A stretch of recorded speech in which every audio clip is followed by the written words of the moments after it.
cắt tiếp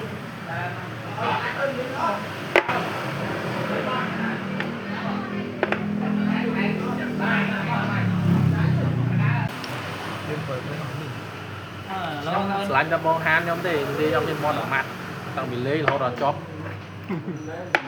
hư đấy mày tụi con thế đấy con sao thế đây được không chẳng tí mà nhạ lẹ đây đây chẳng tí mong mong cái tê rồi câu này đấy ở đây trăm tê ở kia bông bông nhau lên nào nằm lên đó mà chụp đi à chụp đi à sai sai luôn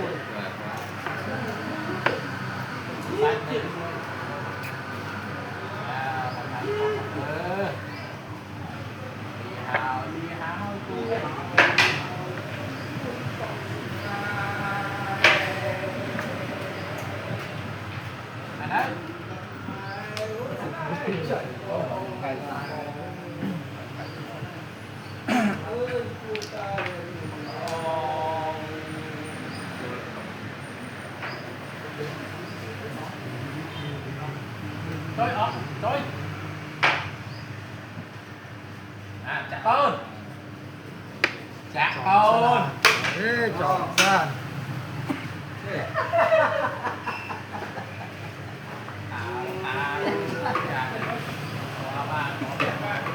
là cái có cái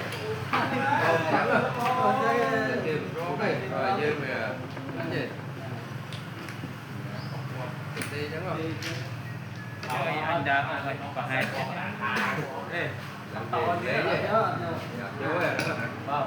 to chứ vô té tới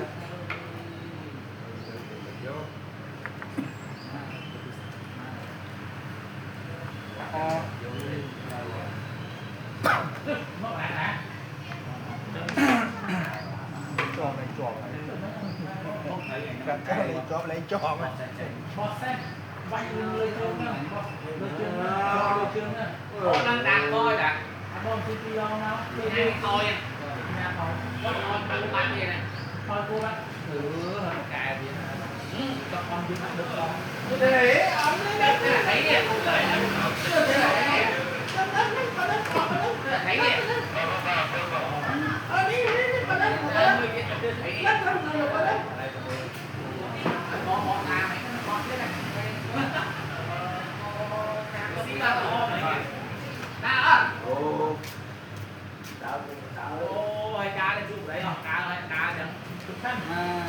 cháu cháu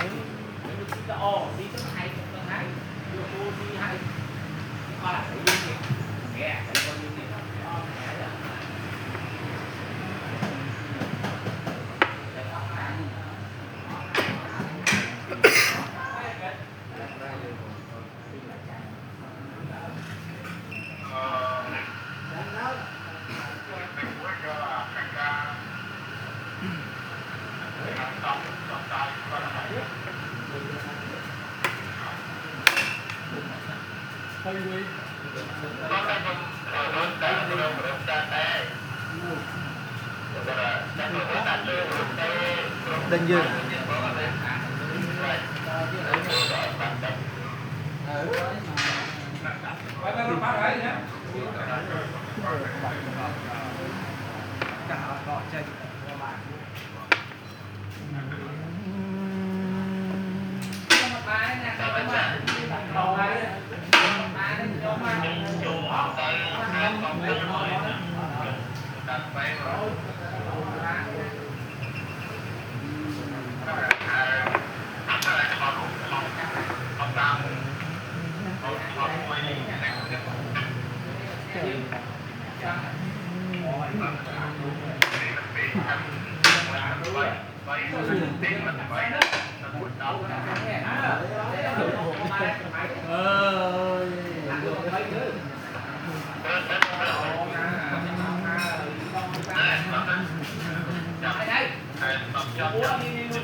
Có chứ. Ôi này ở đây Này họ đúng cái này không phải đây lại một con chim mua cái này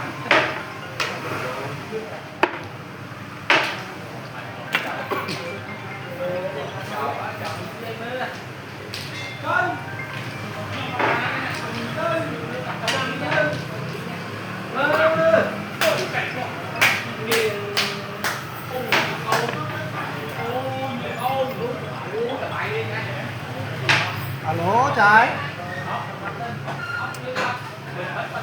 mấy trái bát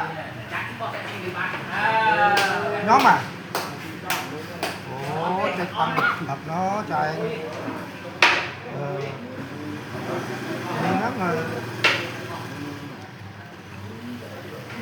à từ từ sẽ gì chứ bàn từ lắm à đây rồi đây tiền đây tiền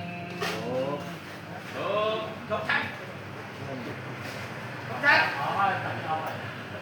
đây Anh ta bảo chơi nó đi nó chơi nhưng mà trong đây trong này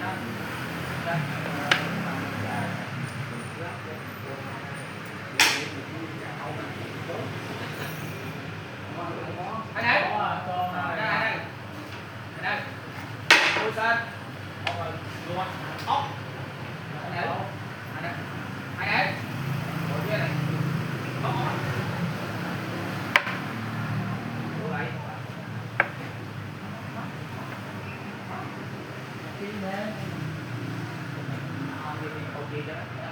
tôm con đen đấy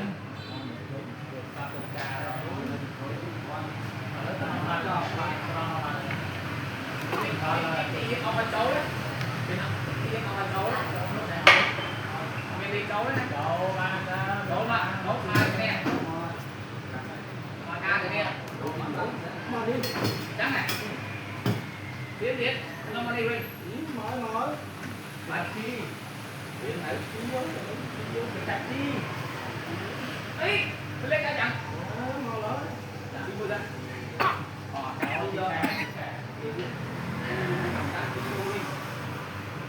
đây tôi rồi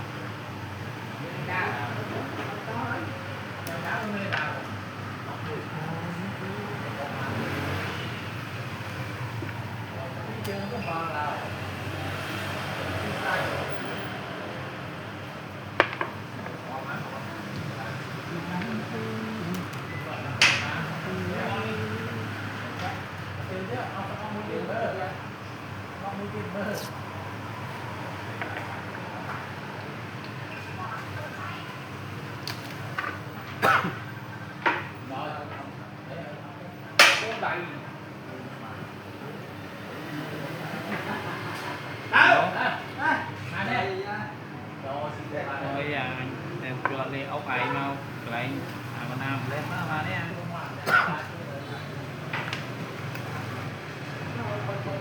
tí anh cho đâu ơi làm lên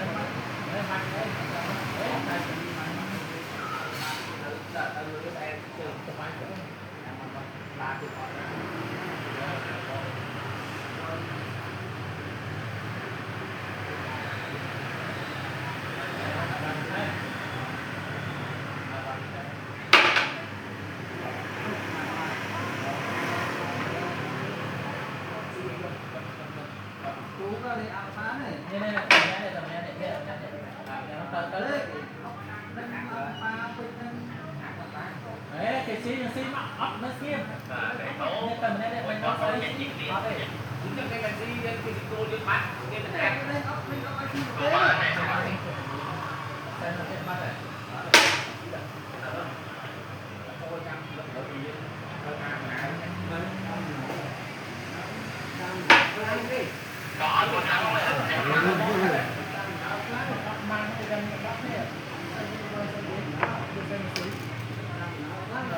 mình ngon mà nè đây nè tôm nó sang tôm nó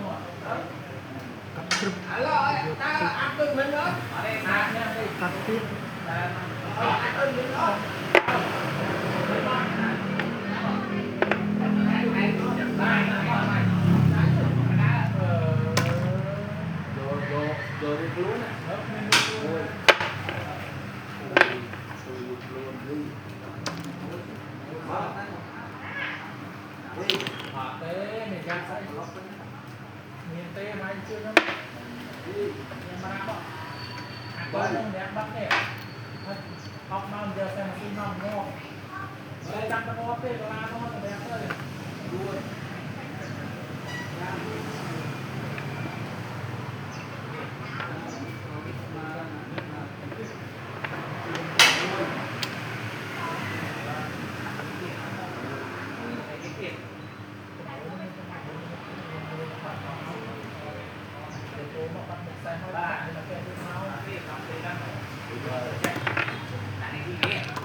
mình đọc cả à chó bán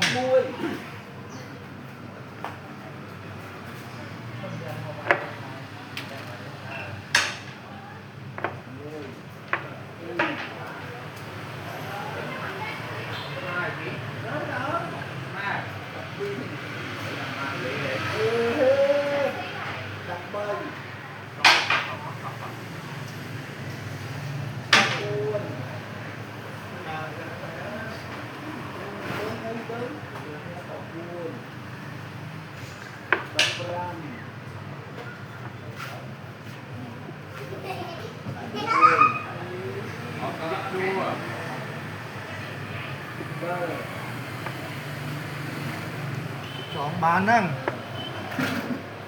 ăn chó xí máu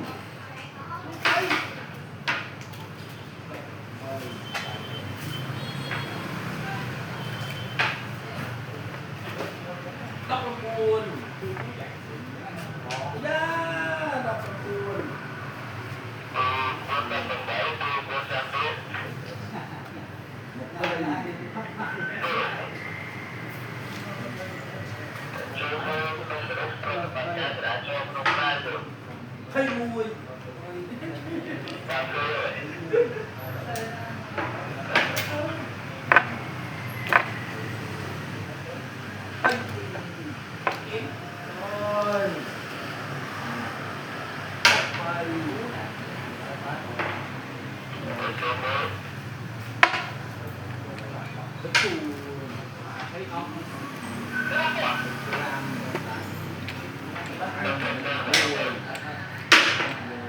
hiện tại chuẩn bị mình nha cho xì cô lại nha mày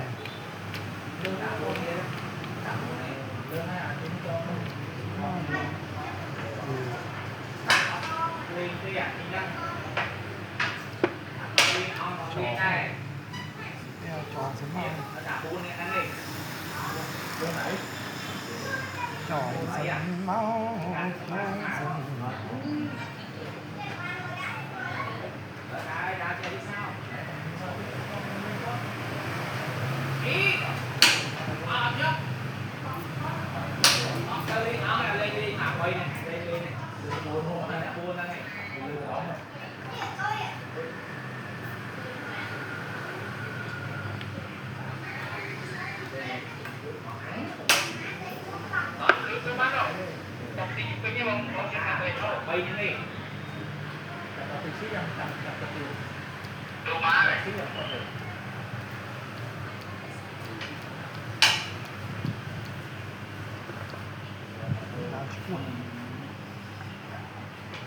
xí máu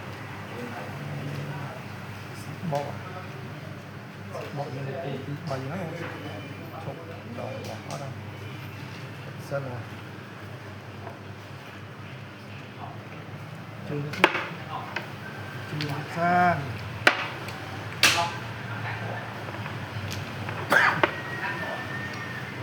sao nào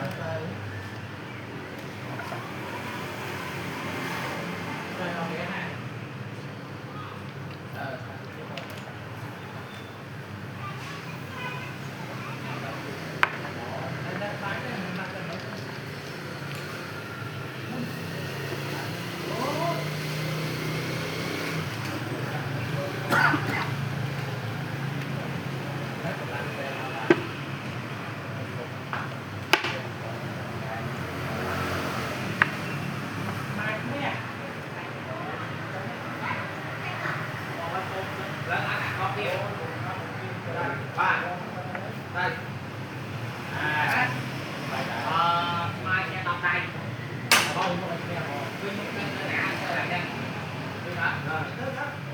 Đây. Đó. Có cái gì?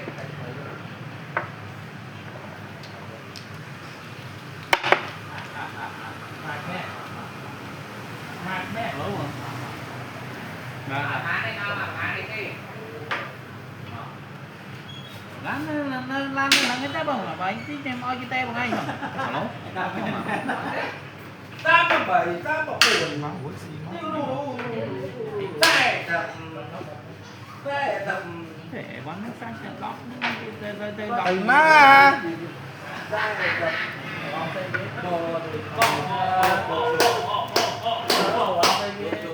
Thế nào thì chụp đáp nó trong xin tư. Vâng. Đấy vâng. Nó mà tung.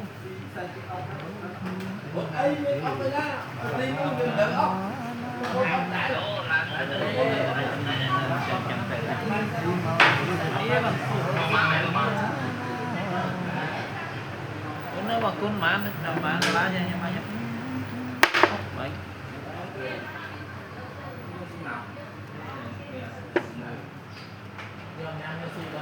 Má mà em nhà mà hay nhà đi chui ra mà anh mới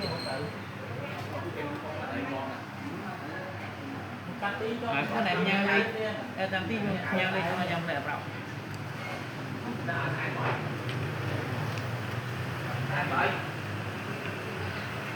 Một cái ta thì muối à. Alo.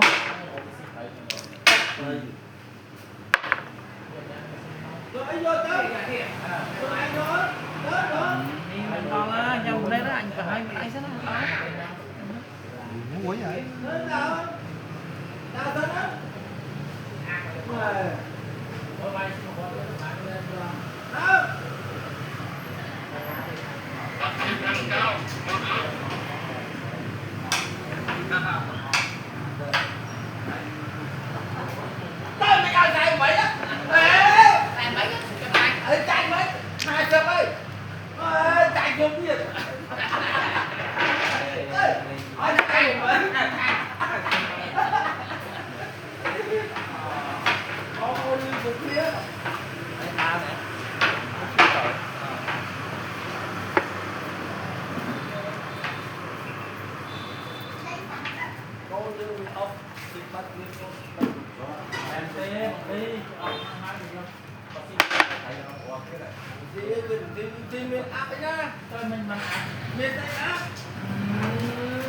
Đi dạy online đó.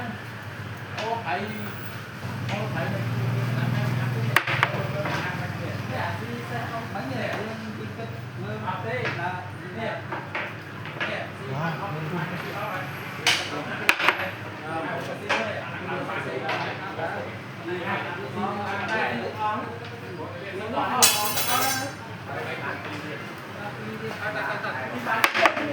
ra này tao chỉ bán được vài chỗ để tăng thôi chui mà bán. Đây là